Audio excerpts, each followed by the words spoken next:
សម្លាញ់បំផុតរបស់ខ្ញុំស៊ូលីនយូខ្ញុំត្រូវធ្វើការអ្នកតែងតែនៅជាប់នឹងខ្ញុំមិត្តរួមការងាររបស់ខ្ញុំទាំងអស់គ្នានិយាយថាខ្ញុំត្រូវបានគេបោកប្រាស់រួចហើយមុនពេលខ្ញុំរៀបការពួកគេពិតជាមិនយល់ទេអ្នកដឹងទេខ្ញុំមានការថប់បារម្ភពីការបែកគ្នាប្រសិនបើអ្នកឈឺចូលទៅទទួលការព្យាបាលហេតុអ្វីបានជាអ្នកមករកខ្ញុំយ៉ាងណាមិញខ្ញុំជាគ្រូពេទ្យសាឡាមតៃឲ្យមិនគួរឲ្យទុកចិត្តទេ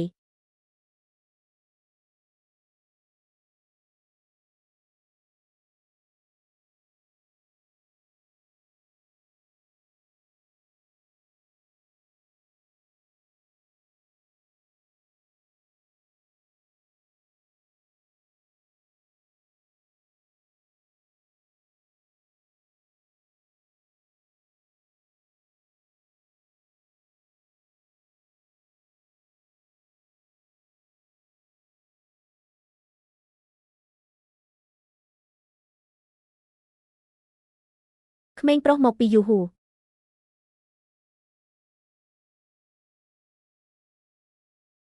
មែនហើយហឺម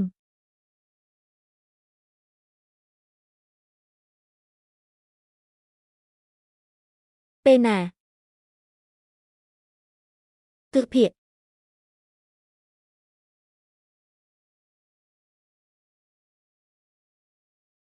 ពូរបស់ខ្ញុំហាក់ដូចជាអាចបន្ធូរបន្ថយការថប់បារម្ភរបស់ខ្ញុំអំពីបរិយាកាសបាន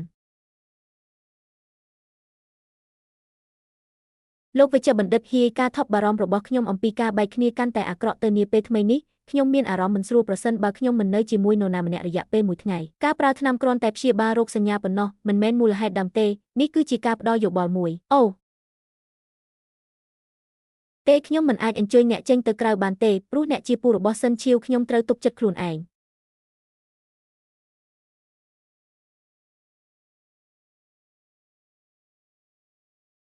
ហាហាគ្មានអ្វីបាត់ទេតូច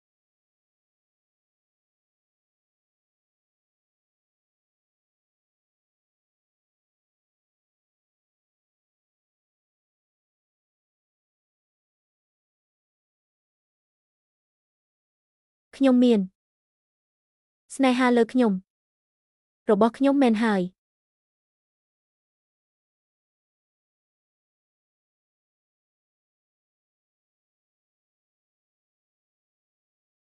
ពូតើពូនឹងត្រឡប់ទៅពេលកាំងវិញយប់នេះទេ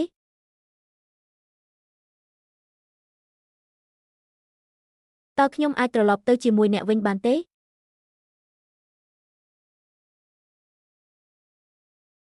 អាចទូរភ្លើងហៀបនឹងត្រូវបំផ្លាញចោលហើយខ្ញុំត្រូវត្រឡប់ទៅពេលកាំងវិញឲ្យបានឆាប់តាមដែលអាចធ្វើទៅបានដើម្បីឲ្យលោកវេជ្ជបណ្ឌិតភីជួយខ្ញុំបន្ថែមអ្នកដំណើរធ្វើដំណើរទៅទីនោះ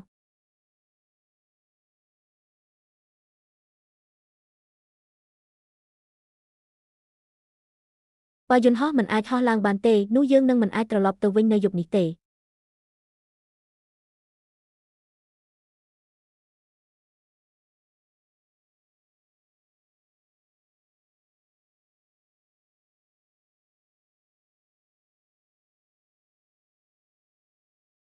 ពូខ្ញុំដូចពាក្យចចាមអារាមអីចឹង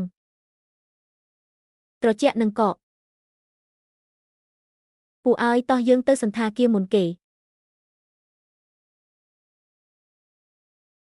ខ្ញុំមិនអាចឲ្យអ្នកដទៃដឹងថាខ្ញុំមានជំងឺនេះទេពួកគេប្រកាសជាគិតថាខ្ញុំជាមនុស្សឆ្កួត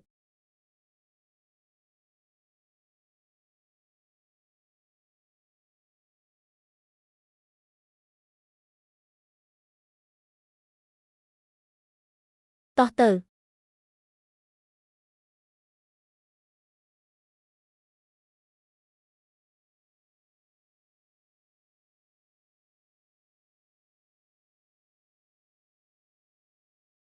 ស៊ូលីនយូអ្វីដែលឯងចង់បានគឺការអប់មួយប៉ុណ្ណោះកុំខ្លាចអី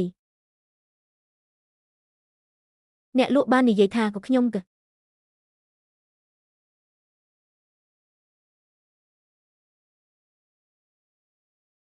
វាគ្មានអ្វីទេគ្រាន់តែទូរស័ព្ទមកខ្ញុំប្រសិនបើអ្នកត្រូវការអ្វីមួយខ្ញុំកំពុងធ្វើការលើវាឥឡូវនេះ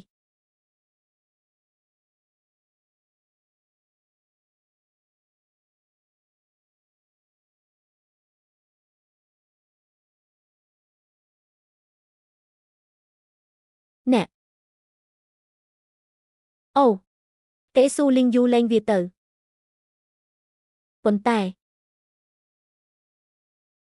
វាធ្វើឲ្យខ្ញុំមានអារម្មណ៍សុវត្ថិភាពខ្លាំងណាស់គិតមួយតើអ្នកអាចស្នាក់នៅបានទេ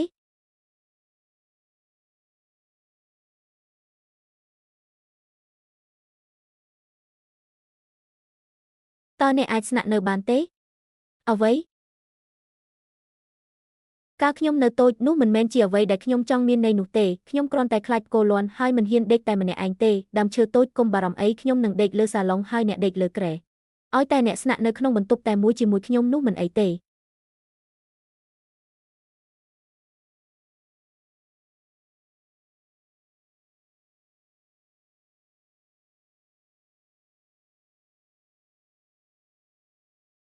ប៉ាកូនមិនគិតថាជូនចំពោះសិនសៀវយើងខ្ញុំហេតើអ្នកស្គាល់ឈ្មោះហៅក្រៅរបស់ខ្ញុំដោយរបៀបណាបងប្រុសរបស់អ្នកបានប្រាប់អ្នក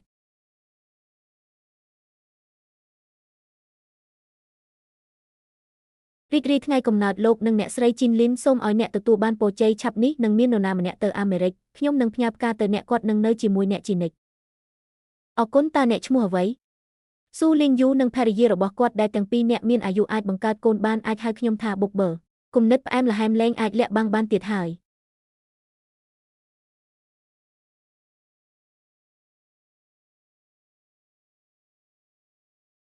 ហេតុអ្វីបានជាមានការដាច់ចរន្តអគ្គិសនីយើងបានជួបគ្នាហើយបានបំពេញចន្លោះប្រហោងដោយសម្ងាត់នៅក្នុងកាឡាក់ស៊ីមីល